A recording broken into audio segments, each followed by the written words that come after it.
Ačiū visiems, kad nesate abejingi, kad šiandien nepatingėjote atvažiuoti, ateiti.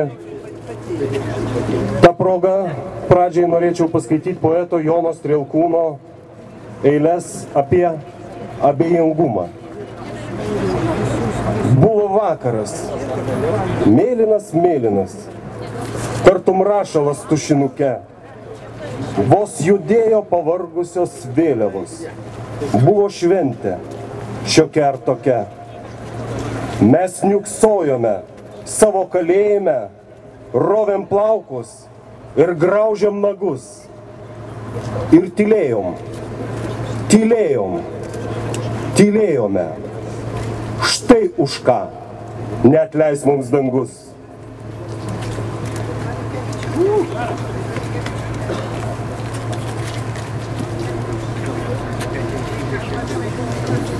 Gegužės 17 dienos įvykių liudininkė Rasa paskaitys kreipimąsi į tarptautinės žmogaus teisių gynimo organizacijas, į visus geros valios žmonės.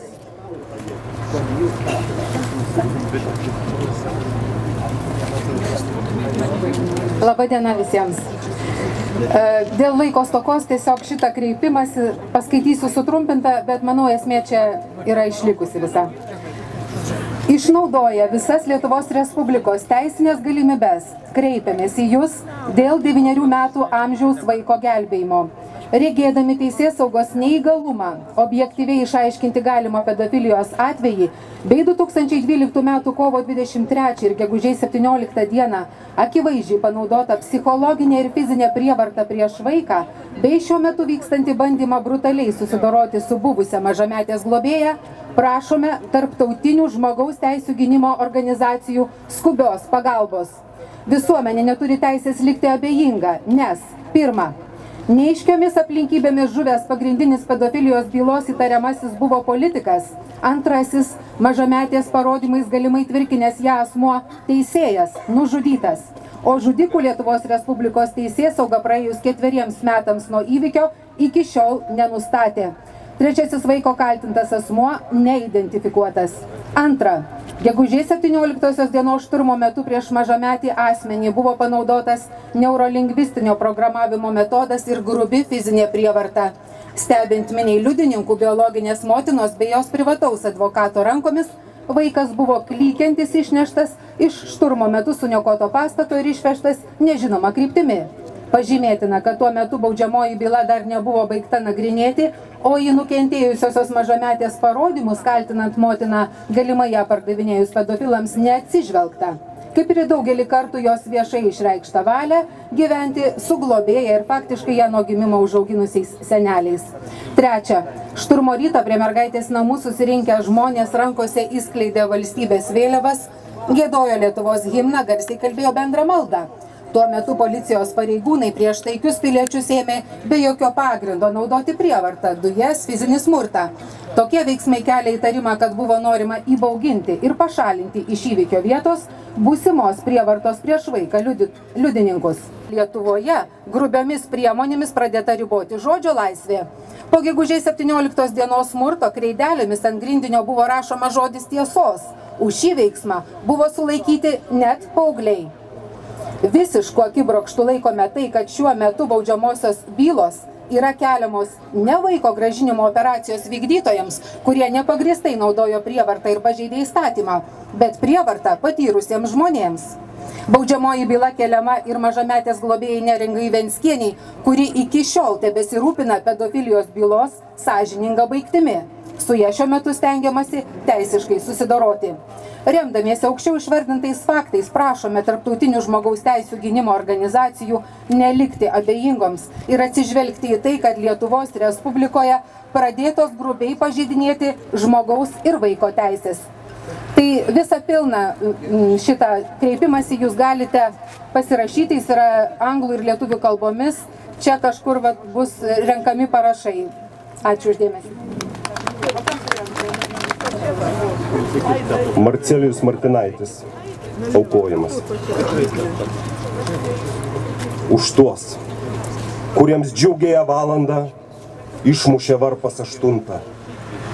Ir už tuos, kuriems mirtina valanda išmušė varpas, kurie neatsimena nieko ir jau nepabunda, jų pavardė tai diena, naktis tai jų vardas.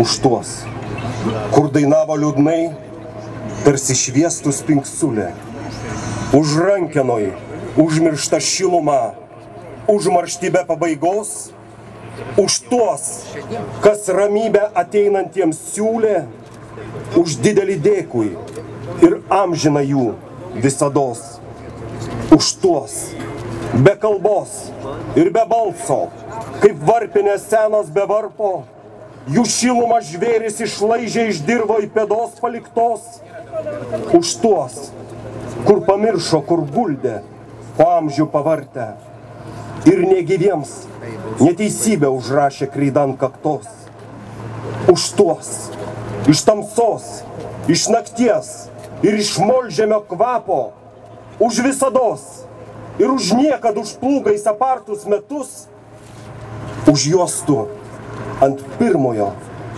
žalio pavasario lapo pasirašyk 3 kartus.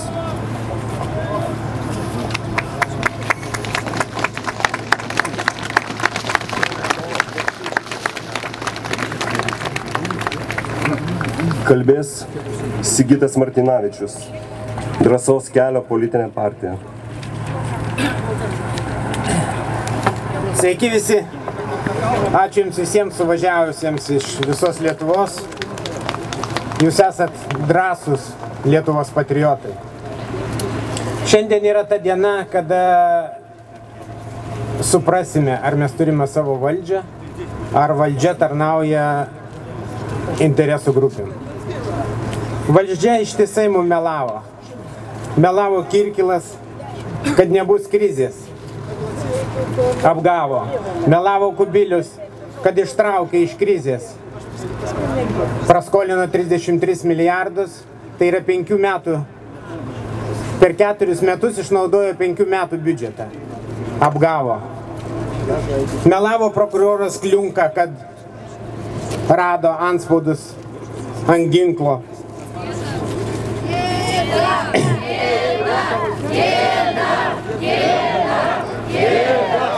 Melavo prokurorai ir teismas, kad Černiauskas nenešė vaiko.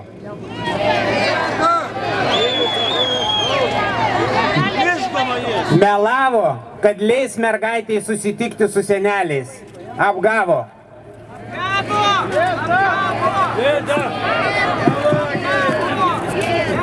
Melavo prezidentė, kad privers ištirti Garliavos ir kitus rezonansinius įvykius. Nieko netyrė.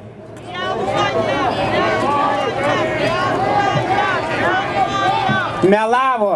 Iš tikrųjų, man daug laiko reiktų minėti, kurie melavo. Man žymiai paprasčiau yra pasakyti, kas nemelavo. Nemelavo sakydami, kad moralė yra jų kito pasaulio dimensija. Neturi jie moralės. Neapsikentę melo gimė Drąsos kelio partija. Gimė iš tautos skausmo ir nevilties.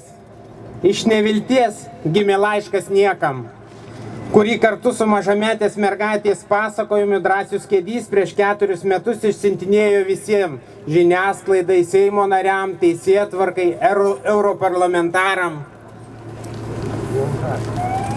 Jisai rašė: aš dar noriu tikėti, kad šioje supūvusioje teisinėje valstybėje yra sąžiningų ir dorų pareigūnų, kurie padarytų viską, kad pedofilai ir iškrypėliai gautų užtarnautą bausmę.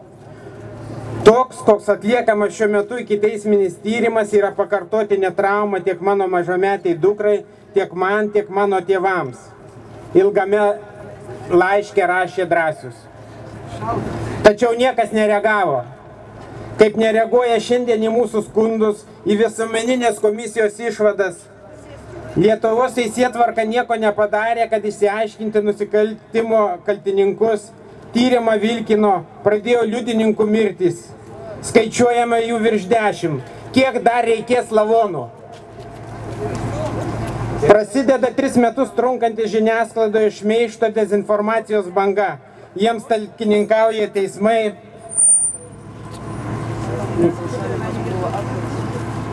niekinami žmonės ir judėjimai, kurie bando ieškoti teisingumo. Persekiojama Neringa Venckienė, kuri sukritikuoja korumpuotus teismus. Pradedamos kurti jai bylos. Aukščiausio teismo pirmininkas pasako, Venckienė yra visos valstybės bėda ir pulinys. Kryževičius perrenkamas 2 kadencijai. Už nuopelnus.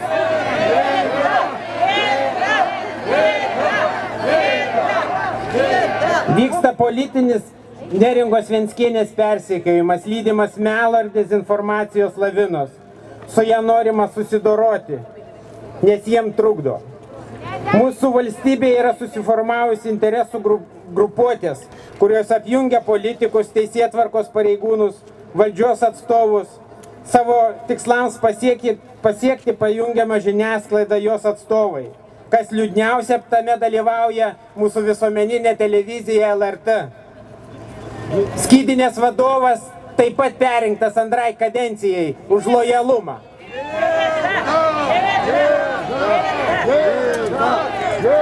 Pasaulyje tokios struktūros vadinamos mafija. Ir įvykiai, kurie vyksta paskutiniais metais, leidžia mums apie tai kalbėti. Todėl mes reikalaujame Seimą sugrąžinti tautos atstovybės galias ir užtikrinti parlamentinę valstybės saugumo departamento, generalinės prokuratūros, kitų teisėsaugos institucijų parlamentinę kontrolę. Sutramdyti valstybės saugumo departamento pareigūnų savivalę ir neteisėtą kišimąsi į visuomeninį gyvenimą. Reikalaujama atkreipti dėmesį į visuomeninės komisijos garliavos įvykiams ištirti išvadas, priversti teisėtvarkos pareigūnus ištirti komisijos nurodytus pažeidimus ir nubausti įstatymus pažeidusius pareigūnus bei tarnautojus. Reikalaujame priversti institucijas leisti mergaitai pasimatyti su seneliais. Lietuva atsakinga, kad išliktų jų ryšys. Reikalaujame žurnalistų bendruomenę atsiriboti nuo korumpuotų žurnalistų skleidžiamų dezinformacijų apie visuomeninius judėjimus ir savo straipsniai žeminančius Lietuvos piliečius. Mes išrinkome naują Seimą, turime naują vyriausybę. Tai nauja viltis. Dirbkite tautai, tada jūs palaikysime. O jeigu ne, Lietuva mūsų tėvynė. Ir kaip sakė Thomas Jeffersonas, kai neteisingumas virsta teisė, atsiranda teisė priešintis. Todėl raginu visus Lietuvą mylinčius tautiečius, visus Lietuvai dirbančius judėjimus prisijungti vardan tos Lietuvos, suvienyti jėgas ir priversti valdžią, Seimą, teisėtvarką dirbti mums, tautai. Ačiū labai.